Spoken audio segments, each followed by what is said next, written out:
All this work that we're doing, brothers, for this ministry, eventually is going to pay off. You better believe it, man. It's going to pay off like you'll never believe. Okay? And by the way, we're the highest value male on this planet.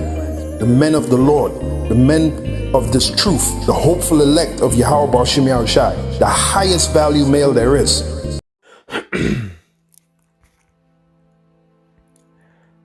All right, Shalom. First and foremost, I would like to give all praise and glory unto Yahweh, Bahashem, Yahushua, Bahashem, Kakwadash. Double honors unto the apostles and the elders of GMS who rule well, teach well, being great examples to his younger brothers. And peace and blessing, salutations to the hopeful lake out there pushing this word in truth and in sincerity across the four winds in the name of Yahweh, Bahashem, Yahushua. Pushing to get up out of here. Shalom to the hopeful lake, the believers, the listeners who may have came back to the obedience of the scriptures through faith in Yahweh Bashem Yahushua. All right, well, I want to get into today, is dealing with the topic of the covenant meal, which is a custom, of the East. Okay, and we're going to go, into these things. All right, I got a few articles, but I want to get this account, then get into those articles and then get some more accounts and just tie it into understanding that, the Passover, that we partook in the Passover service was ultimately, all right, it was a meal, all right, a covenant meal, okay, as believers, that we made with Yahweh Shai, okay, and we have, our end to hold up, and Yahweh Shai is going to hold up on his end, through deliverance, through the fact that we have this understanding, this Holy Spirit, okay, is Yahweh Shai, holding up on his end, and understanding, how, ancient customs work, okay, how nobility, they will make agreements, okay, they will seal, those agreements, all right, when they will make alliances and agreements or treaties, or truce, okay, or peace, all right, it was a custom, to have a meal, okay. So I want to get this account in the book of Genesis 31. We still some meat. This I read this chapter the other day. There's a lot of meat on here I want to get. So, we read the other day how, pretty much Laban and Jacob fell out. Okay. And Jacob pretty much spazzed, on Laban. And they get to the point to where they're going to make a treaty or a covenant, all right, or peace, okay. And I want to read it, because this is what inspired, me to do research and go into this. Now, this is Genesis 31 and 43. It says, then, all right, Laban replied to Jacob, these women are my daughters, and this is an NLT. These children are my grandchildren, and these flocks are my flock. In fact, everything you see is mine, but what can I do now about my daughters and their children? So come, let's make a covenant, you and I, and it will be for a witness to our commitment. Okay? And that's why, we have to understand that partaking in this Passover service, all right, this is us, proclaiming a commitment. Okay? This is not what the apostles say. This is not a lamb dinner. Okay. This is not for unbelievers because there's a commitment, okay, attached to this Passover service. Okay. And that meal that we eat, okay, it represents a covenant, an agreement. Okay. That we have a commitment unto Yahweh Shai. Okay. So verse 45 says, so Jacob took, all right, a stone and set it up as a monument. Then he told his family members, gather some stones. So they gathered stones and piled them in a heap. Then Jacob and Laban sat down beside the pile of stones to eat a covenant meal. Okay? To eat a covenant meal. All right? To commemorate the event, Laban called the place, all right, Jegar Sahadatha, which means witness pile in Aramaic. And Jacob called it Gilead, which means witness pile in Hebrew. Then Laban declared this pile of stones will stand as a witness to remind us of the covenant which the covenant we have made today. This explains why it is called Gilead witness pile. Okay, so this covenant meal was based on an agreement, and it had certain, stipulations within the agreement.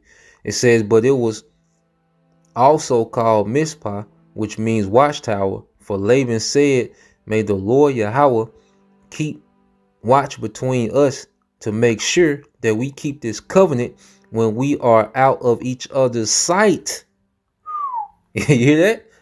Okay, just as Yahweh Shai is out of our sight, but when we, commemorate the Passover, okay, what you're going to get is a reminder of the commitment that we have to Yahweh Shai. Okay, the commitment that we have to Yahweh Bashim Yahweh Shai. Okay, it said, if you mistreat my daughters, okay, or you marry other wives, okay, and then you look at it in the spirit, okay, we are to be, faithful.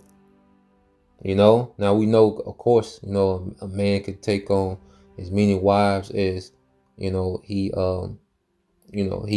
can afford. Okay. But Jacob, he pretty much had a nice little package anyway, his 2 wives and then, those 2 concubines, those handmaids. Okay. So he was pretty set up. Okay. But this is just part of their agreement. This is just between him and Laban.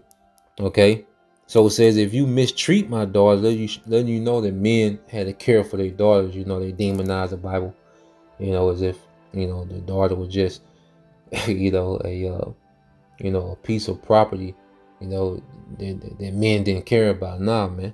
All right. Fathers and husbands had to care for their daughters and wives, man. Okay. It said, if you mistreat my daughters or if you marry other wives, the Most High will see it even if no one else does. He is a witness to this covenant between us. Okay. Which the Most High, he understands if someone is eating of this Passover unworthily, man. And that's why, it's not open to the public thing, and we're going to expound on it, some more. It says, see this pile of stones, Laban continued, and see this monument I have set between us. They stand between us as a witness of our vows. I will never pass this pile of stones to harm you, and you must never pass these stones or this monument to harm me. Okay, so they had an agreement. Okay, they had the meal. Okay, was solidified, their agreement. Okay, now I want to get into the customs, and then we're gonna get some more accounts. Now, when you read here, okay, dealing with covenant meals, it says, and this is an article, I think this on liganorth.org, if I'm saying it right. It says, we speak of the covenant meal because food was an important part of covenant making in the ancient Near East. Eating with other people was a significant event in ancient days, for only parties who were at peace could dine together. Okay, an illustration of this covenant meal and its attendant peace is seen in Genesis 31, all right, which we just read, all right, where Laban and Jacob came to a truce, okay, and solemnized their pact, okay, in the breaking of bread. Exodus 24 in verses 1 through 11, which we'll read that, records an extraordinary covenant meal that is shared by the Lord and the elders of Israel. Having embraced the Most High's covenant, the elders of Israel are invited up, it says invited up on the mountain with Moses and the priest to see a vision of the Lord. We are not sure of what the vision actually entailed, Salakia, but it was a glimpse of God's glory, for the passage emphasizes what they saw at God's feet, being unable to gaze at his face directly.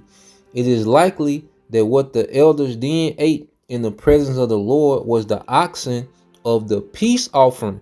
So you will actually eat a portion, okay, of the animal that was sacrificed, okay, which Yahushua was the lamb. Now you, of course, you eat part of Yahushua, okay, but that lamb symbolizes Yahushua, but they actually ate of the part, okay, of their oxen, okay, they ate a part of their sacrifice, man, okay.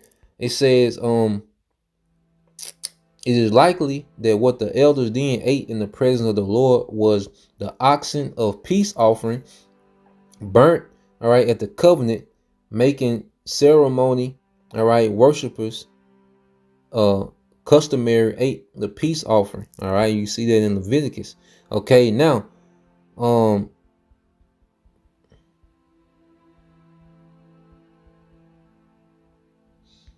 let's go here. Let's get that account in Exodus, because this is the first covenant, okay, which we agreed to. All right, it's going back to the first covenant. Okay, this is Exodus 24:1. It says, he said unto Moses, come up unto the Lord, thou, Aaron, Nadab, and Abihu, and 70 of the elders of Israel, and worship ye afar off. And Moses alone shall come near the Lord, but they shall not come nigh, neither shall the people go up with him. And Moses came and told the people all the words of the Lord, and all the judgments, and all the people answered with one voice, and said, all the words which the Lord have said, we do. So you see the agreement being made. All right, Moses pretty much reads the law, which is like a contract. Okay, he's going into the details of the contract of the law. Okay, and the men of Israel agreed to that, because the men, received the law to govern their household, okay, according to their law. Okay, and it says, and Moses wrote all the words of the Lord, and rose up early in the morning, and builded an altar under the hill, and 12 pillars, according to the 12 tribes of Israel. Okay, and he set young men of the children of Israel, which offer burnt offering and sacrifice peace offerings. Okay, see the offerings of peace.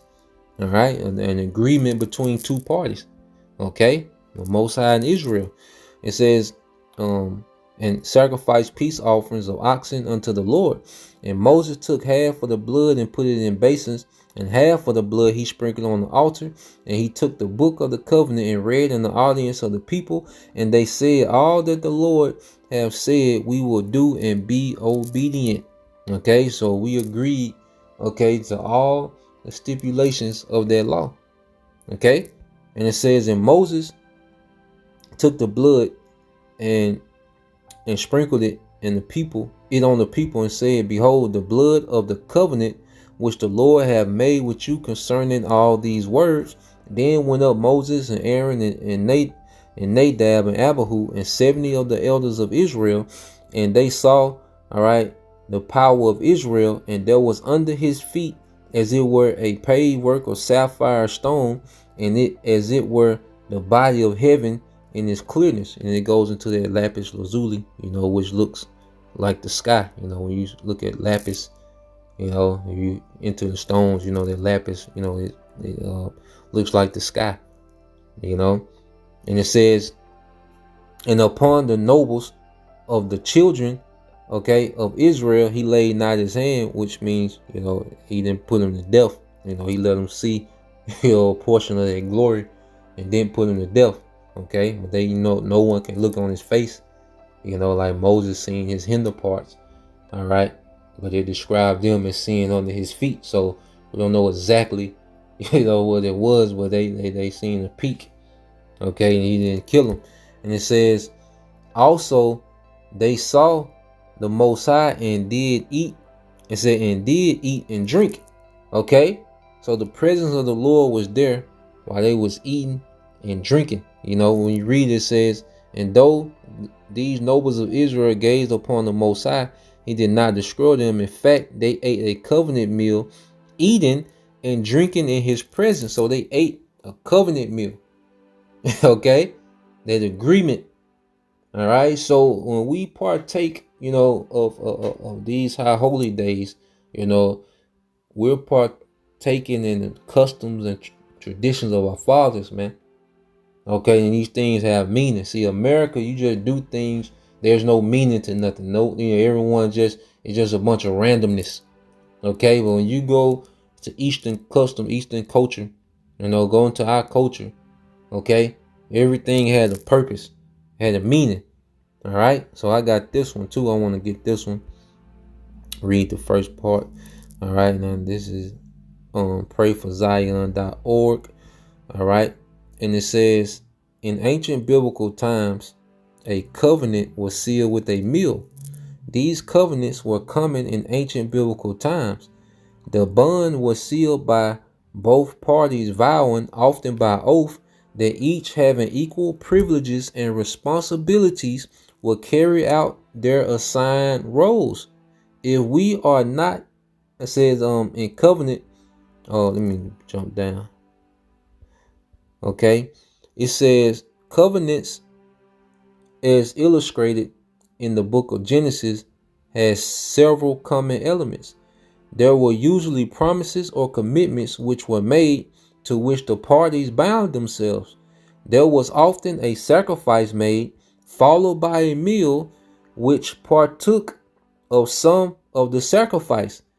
There was also a memorial, some kind of physical token of the oath, which served to remind the parties of their commitments. There was also a curse attached to the one who broke the covenant which he had made, and there was always a sense of solemnity, all right, with seriousness in the making of a covenant, for it was a serious step of commitment. Okay, so the Passover is the overtone of the Passover is about a commitment. Okay, that is a commitment. All right, not no, vainglory. Okay, pay-per-views and all the madness that Jake has turned it into. It's about a commitment. Okay, so let's go here. That's why you read. All right, in the book of Matthew. Now let's get that in the book of Luke. All right, this is the book of Luke, chapter 22, and verse 14. It says, and when the hour was come, he sat down, and the 12 apostles with him. And he said unto them, with desire I have desired to eat this Passover with you before I suffer. Okay, it says, for I say unto you, I will not any more eat thereof until it be fulfilled in the kingdom of the Most High. And he took the cup and gave thanks and said, take this and divide it among yourselves. For I say unto you, I will not drink of the fruit of the vine until the kingdom of the Most High shall come. And he took bread and gave thanks and brake it and gave unto them, saying, this is my body, which is given for you. This do in remembrance of me.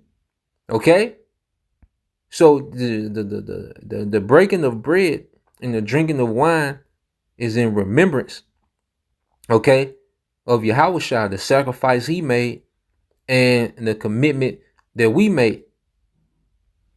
Okay, likewise also the cup after, saying, this cup is the New Testament in my blood, which is shed for you. Okay, and you read this in the NLT. After the supper, he took another cup of wine and said, this cup is the new covenant between God and his people, an agreement confirmed with my blood. Okay, he was the sacrifice, which is poured out as a sacrifice for you. Okay, and the new covenant, all right, is going to be when we're changed. Okay, but we have a grace period into where we have to carry out our commitment. The new covenant is going to be the reward. It's going to be the payoff, okay, of staying committed. Okay, That the new covenant is the reward, okay, of this agreement. Okay? So this grace period is our time to showcase that commitment. All right? And the ultimate time to showcase is during the times of trouble. Okay? When we have to be committed even unto death. And we're going to get into those things. Okay? Now, you jump down. Let's go. Matter of fact, let's just get those points. Okay? Because there's certain things that are required of us, man. Okay? You go here to John 15, okay, and 14. It's John 15 and 14. All right. Well, I started at 12. It said, "This is my commandment, that you love one another as I have loved you." Okay. So this is a commandment. All right. Well, the Lord is commanding us to love one another as he loved us. Okay. And love ain't all about, just agreeing with everything and hugging and, laughing. No, man, love is, sometimes love comes in a sharp rebuke. And sometimes you have something called tough love. Okay? But it's all in sincerity. It's all for, wanting to see the best outcome for your brethren. That's what love is rooted in, wanting to see the best outcome. And, it's a time to embrace. Okay? It's a time to rebuke sharply. It's a time to admonish, to warn. Okay? It's a time, with tough love. Okay? But it's all in love to see the best outcome for your fellow Israelite, man. Okay? Verse 13, "Greater love have no man than this, that a man lay down his life for his friends." So this is a part of that commitment.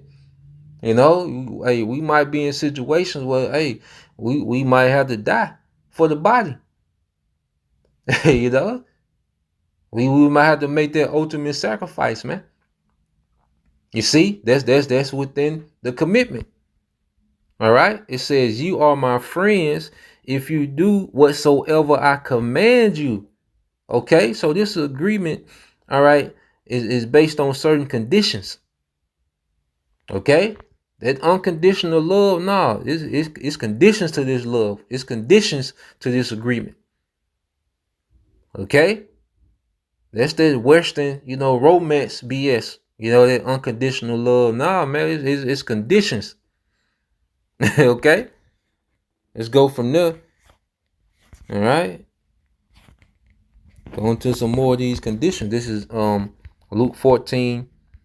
All right, and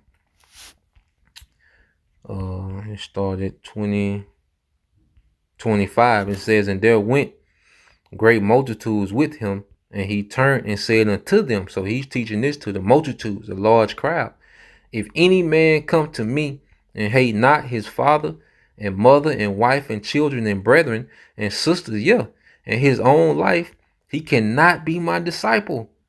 Okay, and you get this word. All right. This word hate in the Greek is masio, because it's not a thing, well, you just at war, with your family. Okay. But you go into this word, all right, in the Greek is miseo. Okay. And you go into the Strong's definition, it says by extension, to love less.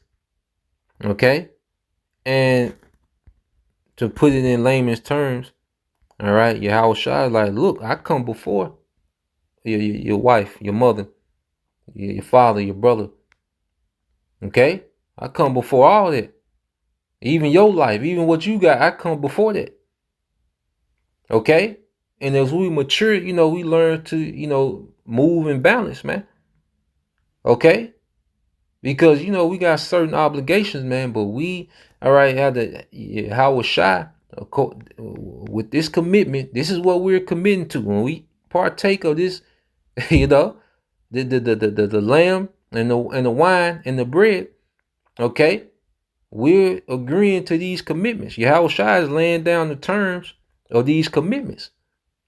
Okay, so when we eat that annual covenant meal, all right, during the Passover service, all right, we're saying that, look, we're going to honor this commitment.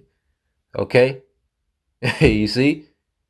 So that's part of the commitment. It says, and whosoever doth not bear his cross and come after me cannot be my disciple. Okay, so is he going into the terms of this agreement? All right, if you can't uphold, to these terms, to these conditions, you're not even worthy to be my disciple. We all got our burdens. We all got our hills. We all got families and loved ones and bills. We all got that. Okay, your situation is not special. My situation ain't special. Okay, somebody is a brother catching way more hell than me. Okay, still doing all right. What's required? Okay, according to this commitment, man. Okay, all right. For which of you intended to build a tower sitteth not down first and counteth the cost, whether he have sufficient to finish it? Okay, because you don't just go into a business venture, okay, without doing your due diligence, man. Okay, you don't just take on new projects and not doing your due diligence, man. You see, so as we read these things, okay, hey, we begin, all right, to put our hand to the plow. Like, hey, this is a life long commitment. Okay, ain't no retirement for prophets, man. Okay, if you believe, ain't no retiring, man. You see, it said, at least happily after he have laid the foundation and is not able to finish it, all that behold it began to mock him, saying, this man began to build and was not able to finish. Okay, and we don't want to begin to build in this thing and not be able to finish, man. Hey, we want to finish and get that reward. Okay, which is what? Hey, joint heirs. Okay, because you go back into Luke the 22nd, it goes into the rewards. All right, which we'll get, but let's get this, Revelation 2 and 10, and these are all terms of that commitment, man. Revelation 2 and 10. Fear none of those things which thou shalt suffer. Behold, the devil shall cast some of you into prison, that ye may be tried, and ye shall have tribulation 10 days. All right, with just a complete number of days. Be thou faithful unto death. That is a condition of this commitment. Okay, and I will give thee a crown of life, and I will give thee a crown of life. Okay, that's a reward if we uphold our end. Okay, so this commitment has, the expectations. Okay, it has, the responsibilities. Okay, of both parties. Okay, it has the rewards and it also has, okay, the punishments, man. Okay, so let's keep going. What it says in let's get that in Sirach. All right, the 4th chapter. Okay, Sirach 4 and 28. It says, "Strive for the truth unto death, and the Lord shall fight for thee." So when you read this, strive for the truth unto death. That's our responsibility. That's our commitment. Okay, even in death. Okay, and the Lord shall fight for thee, and that's what that's what He's committed to. That's His commitment within the covenant, within the contract. Okay, so you see how it works. Both parties, have certain commitments. You see, so let's go from there. All right, now you be like, well, why do brothers talk about the MOTB so much? Well, that's part of the contract. That's part of the agreement. Okay, for us not to take it. See, that's why Jake tried go so hard about the law, the law, the law. Well, look, there are certain commitments that we have to fulfill, and there's consequences if they're not fulfilled. Okay, so if you take the MOTB, guess what? You've breached your contract. You've broken your commitment. Okay, to Yahushua. All right, Revelation 14:9, it says, and the third angel followed them, saying with a loud voice, if any man worship the beast and his image and receive his mark in his forehead or in his hand, which is that sea hip. Okay, so these are terms of the agreement. If you do these things, okay, because if you obsess, because the image it goes into what, man? Because basically this is just a new Rome. Okay, if you worship new Rome and everything that it entails, okay, lewdness, okay, lust, the vainglory, clout, okay, do as thou wilt, self-worship. You see, that money hungry, the pride of life, as the scriptures speak of. That's all within the image. Okay, and in order to maintain those things, you're going to have to receive, okay, the charagma, the sea hip. Okay, and if you do that, verse 10, the same shall drink of the wine of the wrath of the Most High, which is poured out without mixture into the cup of his indignation, and he shall be tormented with fire and brimstone in the presence of the holy angels and in the presence of the Lamb. Okay, so taking their charagma is a breach of the contract, is a failure to uphold the commitment, and there's a punishment. Okay, which are the nukes, man. Okay. You see, so that's why you see you hear, and see the apostles and brothers go in so adamant about that sea hip, man, because it's a major part of our commitment, man. Okay, so let's go from there. Let's get this in John. Okay, because it talks about another commitment. So let's get this in John. And this is pretty much like another covenant meal. Okay, this is St. John 21 and 1. It says, and after these things, Yahushua showed himself again to the disciples at the Sea of Tiberias, and on this wise showed he himself. There were together Simon Peter and Thomas called Didymus, and Nathanael of Cana in Galilee, and the sons of Zebedee, and the two other of his disciples. Simon Peter said unto them, I go a fishing. They say unto him, they had this sounding country.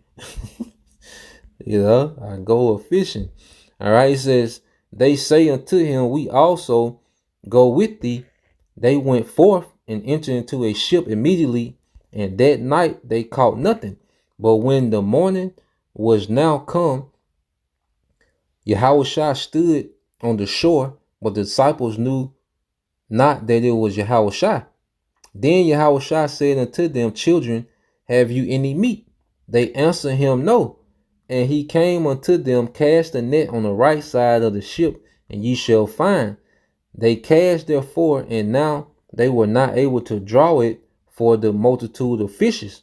Therefore, that disciple whom Yahushua loved, which is John, all right, said unto Peter, all right, the apostle John, it says, Yahushua love said unto Peter, it is the Lord.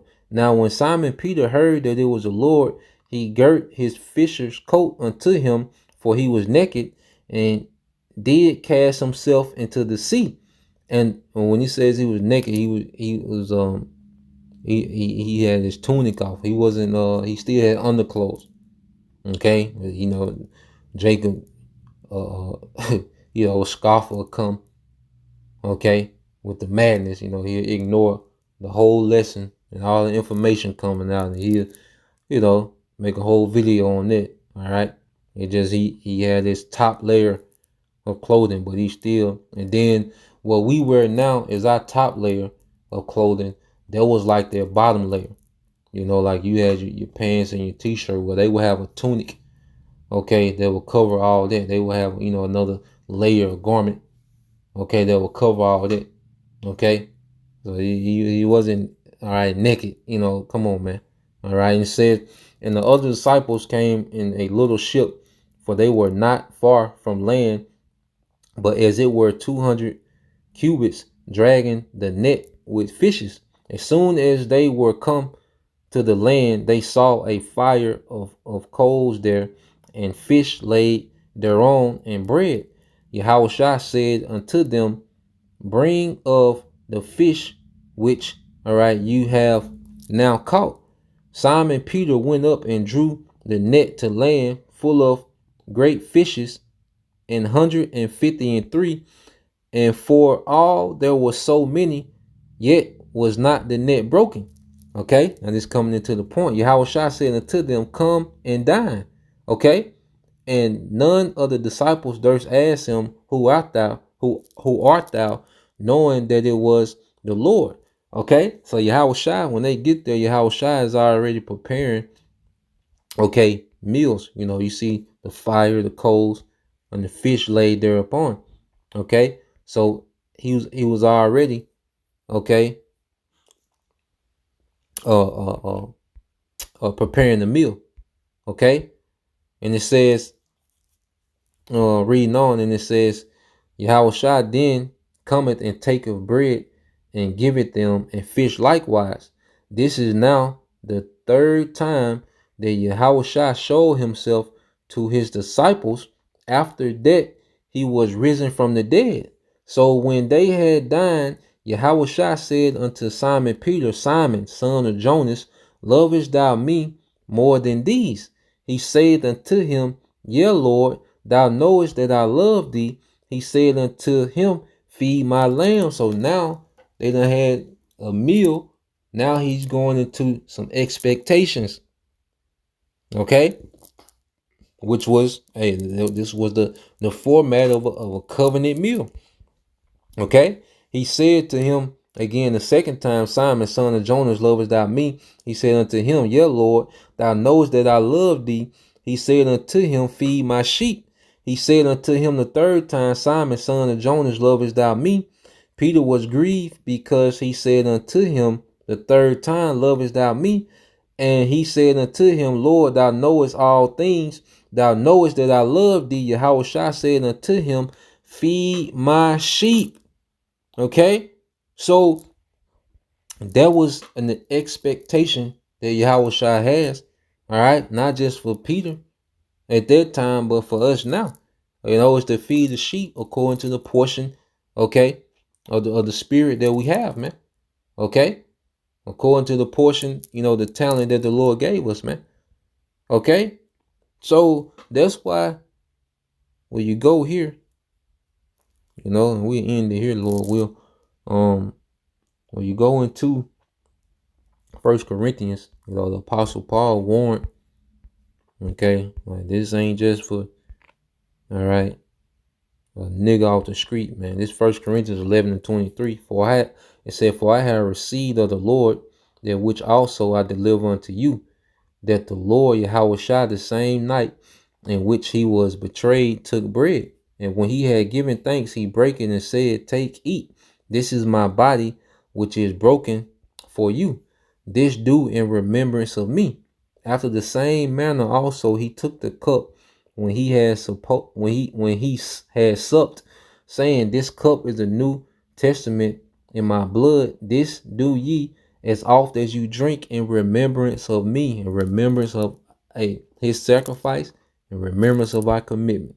For as often as you eat this bread and drink this cup, ye do show the Lord's death. Okay, the reason why he died was so we can have grace, okay, and ultimately mercy and forgiveness, okay, from the wrath that was to come, because Yahushua coming back bringing wrath, okay, and mercy is one of the perks of us staying committed, Okay? You see? It says, wherefore whosoever shall eat this bread and drink this cup of the Lord unworthily, which means you're not truly committed, okay, shall be guilty of the blood and it says shall be guilty of the body and the blood of the Lord. But let a man examine himself, so let him eat of that bread and drink of that cup. For he that eateth and drinketh unworthily eateth and drinketh damnation to himself, not discerning the Lord's body. Okay, really not having a true appreciation for that sacrifice. And you can tell it in Jake's behavior. You can tell it in Jake's lack of commitment. Okay, and it ain't about, trying to match another brother, doing a bunch of videos. It's about being committed according to your portion, man, on camera and off camera. Okay. All right, we're gonna be perfect? Absolutely not. Okay, but there should be a pattern of consistency, man. Okay, that's required of us all. Okay, so let's go. And we can go to we end it here in Revelation. Okay, Revelation 2. All right, in 25, it says, "But that which you have already hold fast till I come." So what we have now, we're commanded to hold fast. Pretty much, hey, hold up to our end of the commitment. Okay, we're faced with death, take the death. Okay, while we have the liberty to teach, we should be teaching. Okay, if you're a helper, you should be helping. Okay, you're a woman, you should be in order. Okay, to the best of our ability, man. Okay, we should be coming Yahweh. We should be all right. All Israelite men that confess, that we believe, we should be conforming to Yahweh. Okay, it says, "And he that overcometh and keepeth my works unto the end, to him will I give power over the nations," which is authority over the nation. That's going to be that eternal reward. Okay, it's going to be a part of the eternal reward, man. All right, so yeah, man, I just wanted to go into that. When I read that in Genesis 31 the other day, I seen covenant meal. The spirit just sparked me to kind of go into it, man. But Lord willing, it was edifying. To the next time, say shalom, Kwam Yashala, Abba Babal soon, shalom.